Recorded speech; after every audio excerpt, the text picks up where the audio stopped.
नमस्कार। आज हम बात करने वाले हैं राजस्थान के एक ऐसे मामले की जिसने हजारों युवाओं के भविष्य पर एक बहुत बड़ा सवालिया निशान लगा दिया है। ये कहानी है राजस्थान सब इंस्पेक्टर भर्ती परीक्षा 2021 की और उस घोटाले की जिसने पूरे के पूरे सिस्टम को हिलाकर रख दिया।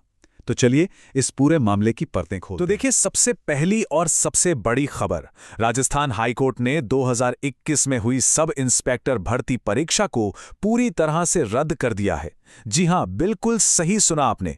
सालों के इंतजार, प्रदर्शनों और एक लंबी कानूनी लड़ाई के बाद आखिरकार अदालत ने यह ऐतिहासिक फैसला सुना ही दिया। और ये कोई छोटी मोटी भर्ती नहीं थी। कुल 8559 पदों के लिए ये परीक्षा हुई थी। आप सोचिए, इतने बड़े पैमाने पर हुई भर्ती का रद्द हो जाना ये अपने आप में बताता है कि मामला कितना ज्यादा गंभीर है। हालत तो ये थी कि इन पदों पर चुने गए उम्मीदवार ट्रेनिंग के बाद पोस्टिंग भी पा चुके थे। फैसला तो आ गया, लेकिन अब सवाल ये उठता है कि मामला इतना बिगड़ कैसे गया। मतलब, आखिर अदालत को इतना बड़ा और कठोर कदम उठाने की जरूरत क्यों पड़ी? इसके पीछे की जो वजह है ना, वो सच में चौंकाने वाली है। जांच में जो कुछ सामने आया वो किसी फिल्मी कहानी से कम नहीं था। पता चला कि ये पूरा घोटाला 3 बड़े पिलर्स पर खड़ा किया गया था। पहला, सिस्टम के अंदर से ही धोखा, मतलब आरपीएससीज के सदस्यों की मिलीभगत। दूसरा, पहचान की हेराफेरी, जिसमें बड़े पैमाने पर डमी कैंडिडेट्स बिठाए गए। और तीसरा, एक पूरा का पूरा ऑर्गेनाइज्ड क्रिमिनल नेटवर्क, जिसका सरगना था जगदीश बिश्नोई। घर का भेदी ही लंका ढहाता है, ये शब्द मेरे नहीं हैं। ये तीखी टिप्पणी खुद राजस्थान हाईकोर्ट ने सुनवाई के दौरान की।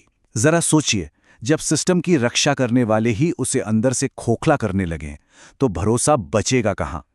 आरपीएससी के सदस्य बाबूलाल कटारा जैसे लोगों की भूमिका ने इस पूरे सिस्टम की नींव हिला दी।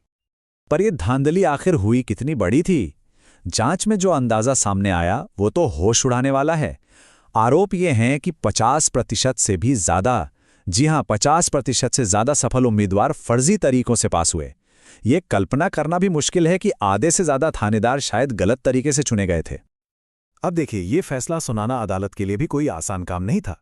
एक तरफ सिस्टम की पवित्रता का सवाल था, तो दूसरी तरफ उन हजारों उम्मीदवारों का भविष्य था जिन्होंने पूरी ईमानदारी से मेहनत की थी। कोर्ट एक बहुत बड़ी दुविधा में था। अदालत के सामने सबसे बड़ा और सबसे मुश्किल सवाल यही था कि जब धांधली इतने बड़े पैमाने पर हो जाए कि दूध में मिले पानी की तरह सही और गलत उम्मीदवार आपस में घुल-मिल गए हों, तो फिर उन्हें अलग कैसे किया जाए? ये काम लगभग नामुमकिन था। तो यहां 2 मजबूत तर्क थे। एक पक्ष कह रहा था कि अगर एक भी इंसान गलत तरीके से थानेदार बन गया तो वो पूरे पुलिस सिस्टम के लिए एक नासूर बन जाएगा, एक खतरा बन जाएगा। वहीं दूसरा तर्क ये था कि परीक्षा रद्द करने से उन उम्मीदवारों के साथ नाइंसाफी होगी जिन्होंने दिन रात एक करके पढ़ाई की थी। और इसी दुविधा के बीच अदालत ने अपने फैसले में ये साफ तौर पर कहा कि उनकी पूरी सहानुभूति उन उम्मीदवारों के साथ है जिन्होंने ईमानदारी से परीक्षा दी, लेकिन बड़े सार्वजनिक हित और सिस्टम की शुचिता को बनाए रखने के लिए ये कड़वा घूंट पीना जरूरी था। तो ठीक है, फैसला आ गया, पर अब सबसे बड़ा सवाल यह है कि उन सभी उम्मीदवारों का भविष्य क्या है जो इस पूरी प्रक्रिया का हिस्सा थे, जिन्होंने परीक्षा दी, जो पास हुए और जो फेल हुए। उन सब के लिए आगे का रास्ता क्या है? तो आगे की राह क्या है? अदालत ने एक रास्ता सुझाया है। सबसे पहले, जो 859 पद रद्द हुए हैं वो 2025 की भर्ती में जुड़ जाएंगे। इसके साथ ही 2021 की परीक्षा देने वाले सभी उम्मीदवारों को एक और मौका मिलेगा। हालांकि एक बड़ा सवाल उम्र सीमा का है, जिस पर एक डिटेल्ड फैसला आना भी बाकी है। तो अगर हम पूरी कहानी को संक्षेप में देखें तो ये 4 साल की एक बहुत लंबी और सच कहूं तो एक दर्दनाक कहानी है। 2021 में परीक्षा से शुरू होकर ये सफर 3 साल की जांच, प्रदर्शन और अनिश्चितता से गुजरा।